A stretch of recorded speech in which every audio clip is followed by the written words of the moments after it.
जब उरी के बाद सर्जिकल स्ट्राइक्स हुई, आपने कहा कि आप इन्वॉल्व थे, आप देख रहे थे, आपकी जानकारियां मिल रही थी, आपने खुद ने माना।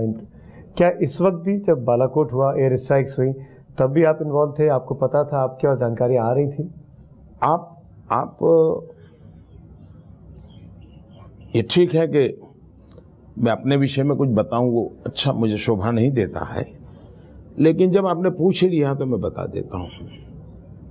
अगर कभी मुझे पता चल जाता है कि टूरिस्टों की एक बस खाई में गिर गई तो आप हैरान हो जाएंगे।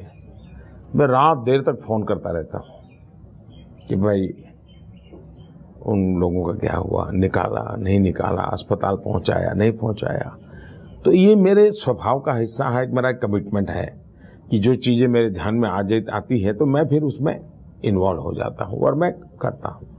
ये तो बहुत बड़ा काम था, हमारे सेना की जिंदगी दांव पर लगी थी, जवानों की। मैं राजनीतिक तराजू से चीज़ों को न सोचता हूँ न चलाता हूँ। I am in A way a political person,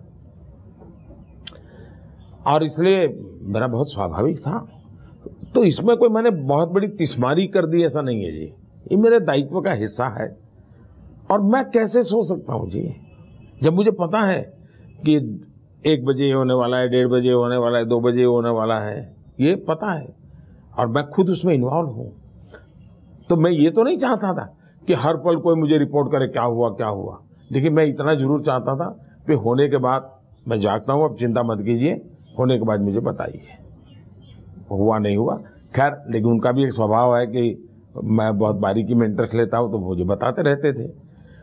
जब सुबह एग्जैक्टली उन्होंने करीब 3:40 को मुझे आखिरी बताया, साहब सब लोग आ गए हैं वापस, सब हो गया है। वो कोड की भाषा होती है, उस कोड भाषा में बात होती है। उसके बाद मैं सो सकता था, मैं सोया नहीं। मेरे मन में आया कि मैं जरा देखूं, नेट पर सर्फिंग करूं, दुनिया में कुछ हलचल शुरू हुई है क्या, दुनिया में इस प्रकार की चीज़ों में जो रुचि रखने वाले ऐसे जगह पे जाकर के। तो नेट पर मैं देखने लगा, लेकिन करीब 5, सवा 5 तक कोई हलचल मुझे नजर नहीं आई। इतने में मैंने देखा कि एकदम गटपीट आ गया। तो फिर मेरा सब हमारे लोग गए तो उनको जगाया। मैंने कहा भाई देखिए, अब स्थिति हमने बदलनी पड़ेगी, ये तुरंत सबके साथ बैठना पड़ेगा। फिर मैंने सुबह 7 बजे मीटिंग बुलाई।